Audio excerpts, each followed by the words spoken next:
deebisii qabadde dhufee jira amma dhumaan ufaara bu'aan affeerraa kenna akkasumas yaada biraa yoo qabaattan koomentirra kaasnu jecha battalumatti gara gaaffii deebii keessanii isin dabarsa jechuudha. Let's go. Mee duraan dursee maqaan kee kadhugaa eenyudha Jaabu? Maqaan kiyya kadhugaa Jaabuma.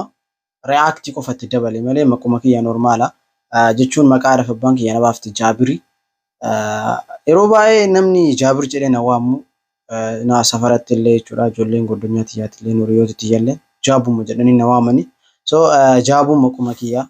Obboloowwan meeqa qabda? Obboloowwan baay'ee qaba maatii guddaa keessaa dhaladhe. Kan waliin dhaladhe kan haadha tiyyaa ijoollee dhiira 3 fi dubara takka. Obboloowwan biraallee 3 nin qaba. Ati barataadha moo hojjetaadha? Ani barataadha. Barumsa waggaa meeqatti ni xumurta? Barumsa maybe I think waggaa 4-5 booda. Biyya erga baate waggaa meeqa ni gaama? Erga biyya baate jidduu waggaa meeqa? Erga biyyaa baheerraa waggaa takkaa fi ji'a wayii. Waggaa takkaa fi naannoo ji'a 10 wayii. Mee hiriyoota kee kan biyyatti hafan keessaa wayi silaa addaan ba'uu baadhee jettee addaan ba'uu nillee feene maqaa isaa nuuf himi. Laa ani silaa hiriyoota tiyya takkitti addaan ba'uu hin barbaadu. Bakka deemni mara waliin dhaquu barbaada ture. Laakiin haala carraa godhee baay'een jaraa biyyaa bahanii jiran akkuma kiyyaa. Anaa warri biyyatti hafillee eenyu jedhee si haa himu. Baay'eedha aboo hiriyoota tiyya maraa sila addaan ba'uu hin barbaada. Haaluma jiru addaan nu baase malee. Dubartiin ati bultiidhaaf barbaaddu dubartii akkamiiti? Fakkeenyaaf tiiktookara, barattuu, hojjettuu, daldaltuu yookiin yuutuubara kam ulaagaa kam qabaachuu qabdi dubartiin ati bultiidhaaf barbaaddu? Bro ani kan hin barbaadu barattuudha. Barattuudha. Maaliif barattuun nu erga barattee fittee amma chaansii ati asirratti naa kennite kana jechuudha. Baratteen fittee tiiktookaras yoo ta'uu barbaadu ni taati, yuutuubaras ni taati, naqxaaddee yookaan daldalas ni taati. Sababa kamiin biyyaa baate? Quufteeti moo yakkamteeti moo qabsoofteeti? Ani qabsaa'ee biyyaa. Amantii jechuun maali mee siif?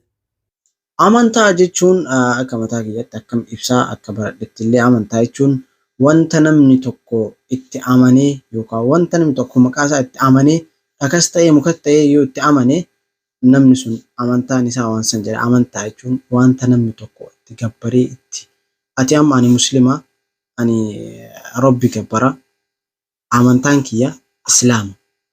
Agartee amantaa jechuun waan namni tokko itti gabbaru jechuudha. Ani rabbii tokkochitti amanaa. Rasuula ergamaa Rabbi Rasuula sallallahu alaihi wasallam ergamaa Rabbi taachuutti amanaa. Muslima jechuun hoo maali? Muslima jechuun ani muslima amantaan tiyya islaama ani muslima nama amantaa islaama hordofuun muslima. Biyya galuu karoora ni qabdaa? Inshallah gaafa tokko maybe yoo Rabbiin jedhe inshallah nin deebi'a. Oromiyaa moo biyya biraa filattaati? Yaa namni kamuu biyya ofii rakkootti dararaatti wantoota garaagaraatti irraa baase malee namni biyya ofii akkasitti jibbee irraa deemu hin jiru. Ani Oromiyaa nan filadha laakiin haala gabrummaatiin ganaan biyyuma tana taa'u naa wayi. Ati jaalallee ni qabdaa? Yoo qabaatte maqaa isii nuuf himi.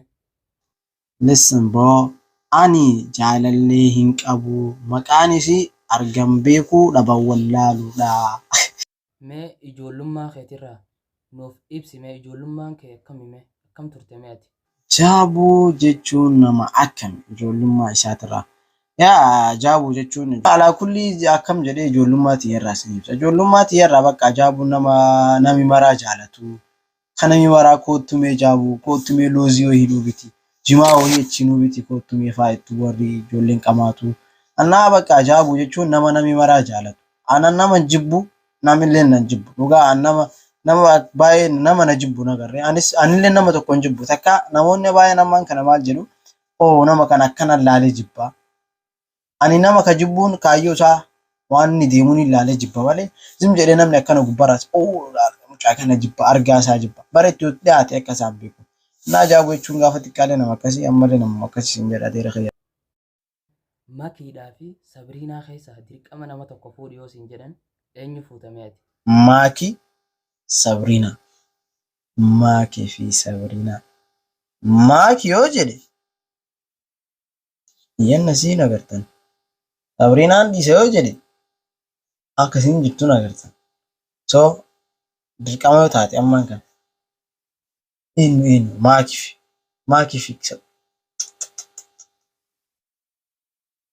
alaa kulli yaa isin naa filaa.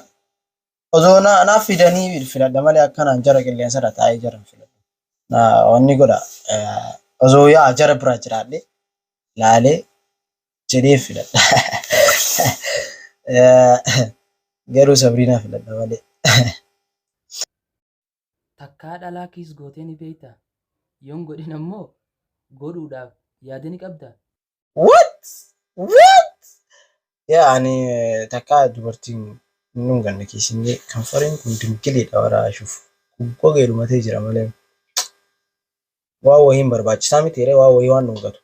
Annaa mee ani kaniin dhungatu mee jaartitti jedhu gadha inshaallah. Tuf jedhee kanfarii bakka argee godhaa ka deemuuf gomma listiroo beektaa?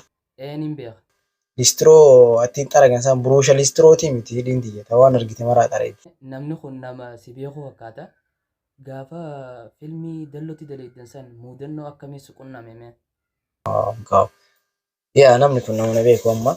Yaa gaafa fiilmii wayii dalenne san fiilmii ajaa'iba wallaa waan baay'ee suqunname maal jettee himta waraa. Yaa waniin ani hin daganne jechuudha ani gaa waraabaa ture gaafas anaa fi hiriyaa kiyya. Yoo ta'e nama lama akkas kaameramaan innuma dalannellee yaa waan baay'eetu waan baay'eetu nu qunname maal fa'aa jettee fakkeenyaaf ammaan kana ani viidiyoo akka malee waraabsisee waraa yoo amma fakkeenyaaf guddinatti jalaaltee beektii viidiyoo kana akka malee guyyaa walaatiin mooraaliidhaan katamarraa hanga eessaa siin jedhe waraabsinee katamaa keessaa baanee saarkasiidhaan ijoollee duqeet godhee bakka namni waan qabu fixatee waraa asitti laatte jetta maaliin bakka duqeetiif godhan hin jiraa miti kama jirre dalagan mooraalidha jechuudha ijoolleen. Kazaa fileeshiin ana bira jirti. Fileeshii sanarratti waan maraa galabbate fileeshiin sun mana keessa na jalaa badde bakka maal godha fiilmii jalqabaa barkoonni sun. So ani dagadhu waan san turee gaafa fiilmii edit godhee irraa bahee gaafa dalloo keessaa bahuuf deemu fileeshii san arge waan si ajaa'iba. Fileeshii san mana keessatti arge jechuudha. Wallaahi hin dagadhu waan sanii. Annaa baay'eedha boo wanni baay'eedha waan kuflaan nama ajjeesa baay'ee jira.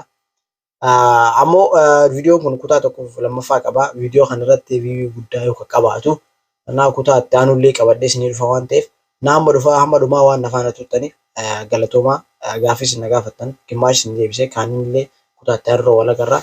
Viidiyoo kana like, share, subscribe godhuudhaan hanga kutaa lammaffaa walitti deebinutti nageetti nuuf tura.